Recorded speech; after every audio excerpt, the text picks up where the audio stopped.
all three of them have played, and they've all played in critical conditions. So it is nice for me to have three guys like that back there with some experience. I'm sorry, Matt, if I could just, I'm more talking about they're used to kind of how this goes. Because sometimes if they've been through the rotation thing with you guys before, and how that maybe helps mentally because they know what to be prepared for. Well, they all know that if you've got a hot hand and you're going, that guy's going to roll, and obviously if you're in there and you're not producing, then I take you out. So I hope I answered the question with that. I mean, they do know that they're all three going to play, and they all three bring something different to the table. John Hale. Eddie, I wanted to ask you about two of your young receivers in particular from Louisville. Isaiah Cummings, Mark mentioned him last night as a freshman who might play, and then Tate Crooms, who you obviously have talked about as a speed threat before. Just how have those two guys done in camp, and where are they at right now? Yeah, tough. It's a tough camp for a freshman because of everything that we put in, as we talked about last week. We put in everything, and we really tried to see what was going to stick and what we're really good at. And, that made it harder for those guys. They're still coming along. It's tough on both of them. But, in a 10-game season, we're trying to develop those guys and get them to where they're playing sometime here by midseason. Josh Moore.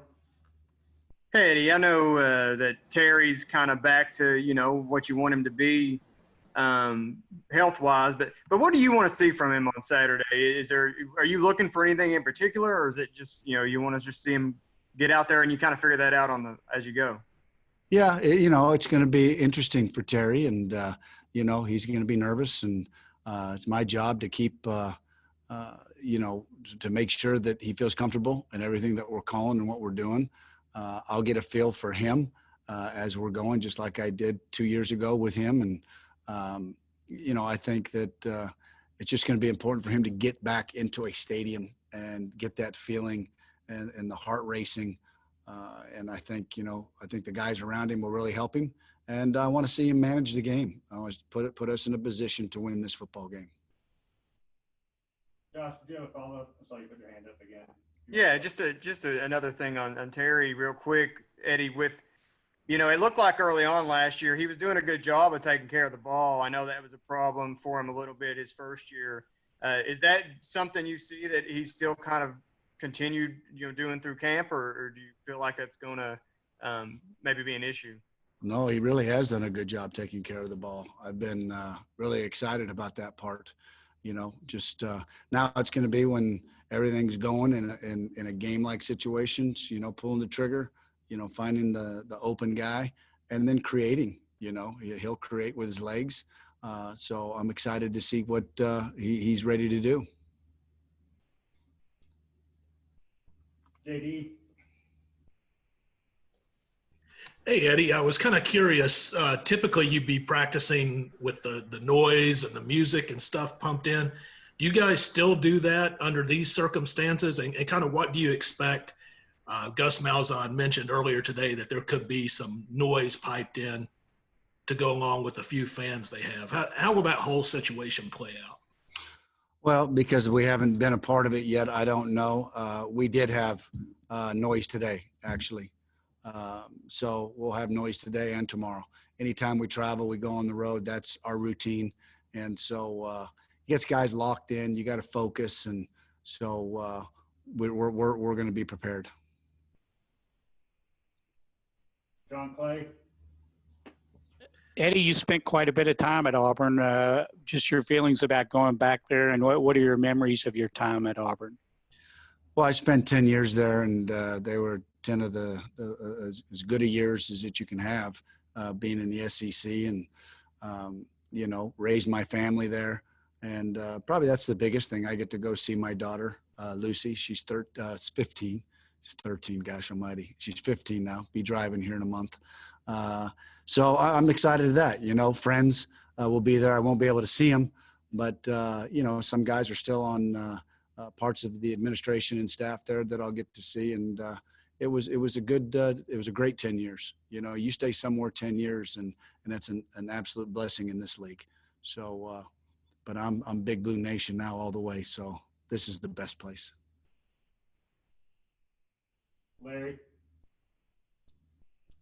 Yeah, Eddie, can you talk a little bit about your offensive line? The expectations are so high for them. Have you seen any changes at all in the way these guys have approached what they're getting ready to do this year? No, it's been business as usual for those guys, and you know, big men lead the way, and we'll be as good as they are up front. Doesn't matter if we're throwing it or passing it. It's if they go, we go, and yeah, they got a lot on them. People have talked about them, so they're going to find out real quick against this Auburn defense on how good we are and how good we can be. So it's going to be a heck of a challenge for everybody on offense, but up front especially, they're really good. Thanks. Derek? Eddie, you started to touch on it a bit right there, but under Kevin Still, Auburn's typically had one of the best defenses in the league year in and year out. Just from what you've seen going through some of their film, what kind of makes them stand out? Well, they know what to do, and they're fast and they're long, and they're aggressive. They do Coach Steele does a great job of mixing things up, and he's a heck of a football coach. And they got a lot of speed and talent on that defense. So I'm excited. I'm excited about the challenge, and I know our players are. They're one of the top 10 defenses, maybe top 5 defenses in the country, you know, statistically last year. Kent? Eddie, I know you guys want to be physical, you know, both up front in the running game. Auburn's one of those defenses that's kind of known for its physicality as well. I mean, is that something that you kind of remind your guys throughout the week is something that they need to get prepared for? Absolutely. You know, one of the things that we always talk about is you got to be the most physical team out there. If in this league, if you're not, you don't have a chance. So, you know, the physicality part of it, when you leave that game, you know, you hope that they looked over and they said, man, that Kentucky football team, the one thing they will do is they'll get after your tail. And I don't expect anything else from our group. John Hale? Eddie, what have you seen from Terry's mental approach to this rehab, especially in the last couple of months? I know in the spring when we talked to him, he mentioned he hit a wall at one point in his recovery from surgery and got kind of down. Just how have you seen him as we've gotten closer to the games, use that as motivation or whatever? You know, I think after we saw the hitting of the wall, and it was just kind of about 2 weeks later, he really, there was something that happened, and he just started feeling a lot better. He was moving around faster. He was getting stronger, and where he finally said, you know what, I feel 100%. And I think that gave him confidence. And then when we got into our camp, and you know, you'd see him take off and run, and you know, you could see the explosiveness and see him go. So I think it's just gained confidence, and as that thing healed up, and what our trainers did, and got him ready to go. Chandler? Hey, Eddie, you mentioned recently that the offense was struggling to finish in the red zone. And I was wondering, have you seen any improvement in that area as we near the Auburn game? Yeah, you know, we'll have big red zone day tomorrow. We continued to throw red zone routes today. And so that's always a concern every year as you go into any year. You know, it's one of the statistics that you talk about, that, you know, you want to score touchdowns in the red zone. And so, you know, we'll find out after Saturday how much we improved. You know, there's no more scrimmages. I like where we left off. And tomorrow will be a big day for us as we finish our last prep time for red zone. All right, looks like that's all the questions for Coach Gran.